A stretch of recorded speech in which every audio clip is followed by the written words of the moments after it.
Assalamualaikum warahmatullahi wabarakatuh dan selamat petang teman-teman.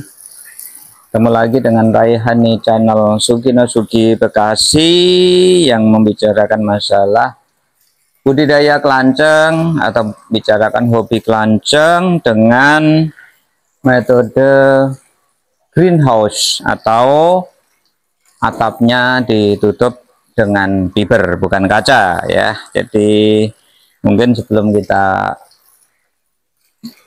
melanjutkan kegiatan kita, saya sampaikan alasannya kenapa menggunakan fiber. Jadi kenapa menggunakan fiber teman-teman? Jadi fiber itu memang tidak sebagus kaca untuk ditembus oleh si matahari.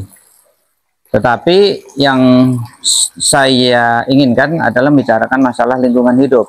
Kalau kita menggunakan kaca memang betul murah, mungkin jatuhnya, perawatannya mungkin juga tidak begitu mahal dibandingkan fiber. Fiber ini kalau sudah lama sedikit dia kayak kusam, jadi harus dilakukan penyemprotan atau dibersihkan. Tetapi masalah kekuatan, terus terang memang kuat kaca mungkin bisa ratusan tahun. Tapi kalau fiber yang pernah saya lakukan pengujian itu bisa sampai hampir 15 tahun lebih. Di situ teman-teman alasannya kenapa. Terus alasan yang kedua kenapa kok mencari hal yang tentu mahal untuk biayanya, terutama memang karena hobi, kedua karena cinta sama lingkungan, yang ketiga cinta sama lebah kelanceng. Jadi seperti perlu teman-teman tahu ya, di daerah perkotaan itu beda dengan di hutan. Kalau di perkotaan itu sesuatu lingkungan yang ekstrim akan bisa terjadi, contohnya pembakaran sampah atau hal yang lain, misalkan musim kemarau itu ada pengasapan nyamuk, itu susah dikendalikan oleh kita, karena yang melakukan hal tersebut kalau kondisi terbuka itu jelas pihak-pihak yang berwajib atau yang berkepentingan untuk melakukan penyemprotan, dan itu yang menyebabkan kenapa saya memilih metode greenhouse. Karena kalau dengan metode greenhouse sekelilingnya bisa saya pasangin tembok, tentu itu tidak akan bisa terakses kecuali melalui pintu,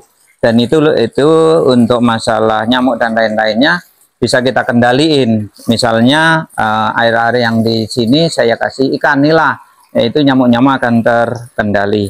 Nah, itu tiga alasan kenapa saya memilih untuk budidaya kelanceng ini dengan metode yang boleh dibilang sangat mahal. Karena ini sifatnya riset, teman-teman. Kita bayangkan mungkin berapa ratus tahun yang ke depan, hutan kita mungkin juga sudah mulai sulit untuk dihuni oleh si lebah-lebah yang saat ini teman-teman dengan mudahnya panen madu, dursata dan lain sebagainya. Mungkin ke depan tinggal mimpi atau tinggal cerita.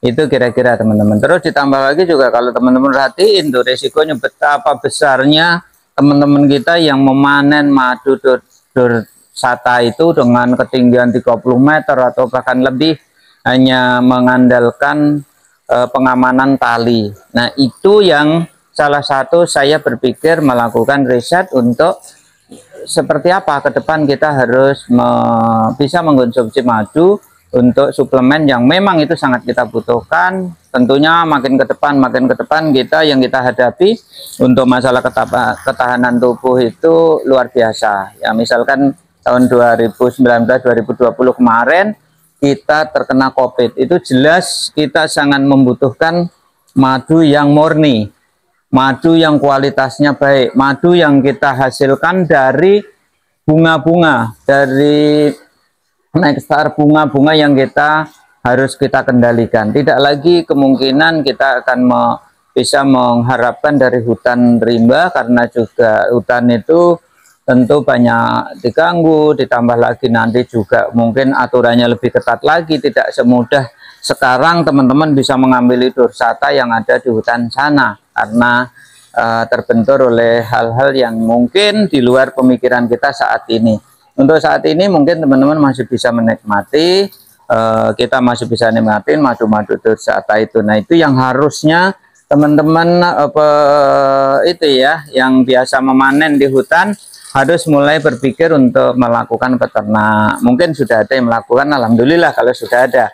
Cuma karena saya menyadari untuk luas area yang saya punya untuk di kota ini hanya seperti ini, jadi saya memilih untuk melakukan si budidaya itu lebah yang sangat kecil, terkecil boleh dibilang, karena kalau menurut saya Viro itu sangat kecil dibandingkan dengan Lepisep.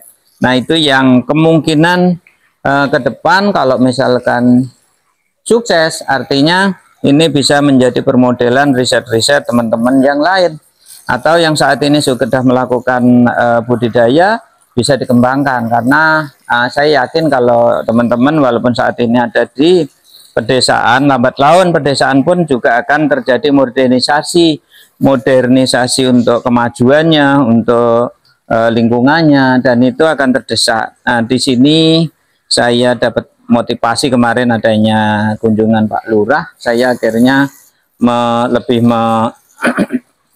meningkatkan lagi untuk mencintai si kelanceng Viroiden thoracea itu dengan mengalahkan kolam ikan nila saya menjadi kebun atau menjadi greenhouse. Ini masih banyak sekali yang bisa saya kembangkan di inovasi di sini ya teman-teman. Misalkan kalau nanti saya rubah supaya tanaman ini lebih besar-besar, itu akan saya kendaliin dengan cara pot bawahnya di dasar kolam ini saya lubangin supaya nanti dapat tanah langsung. Jadi ditambah lagi kita juga bisa mengendalikan air resapan. Ini diantara ini bisa saya buat nampung air hujan, lalu saya lubangin untuk menjadi tandunan air saya sekeluarga. Jadi saya tentunya banyak yang bisa saya lakukan dengan teknik-teknik si sistem greenhouse ini. Itu kira-kira. Terus pengendalian semut dan lain sebagainya. Nah, tetapi sistem greenhouse teman-teman juga tahu ya, saya kira sudah sangat populer.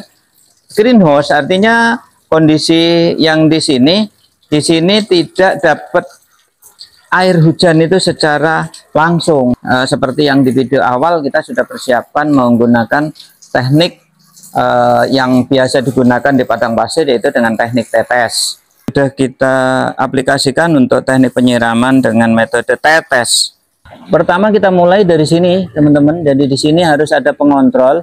Ini bisa kita dekatkan, ini terlalu jauh nih kerannya, untuk mengendalikan tekanan pembagi. Jadi di sini adalah si air pembagi untuk didistribusikan ke masing-masing pot. Nah ini seperti ini ya. Jadi kita distribusikan semua di sini. Nah ini tadinya kita mau menggunakan teknik gravitasi, yaitu dengan cara ujung selang itu kita lakukan hanya menggunakan nipel yang kecil sehingga nanti dia bisa netes.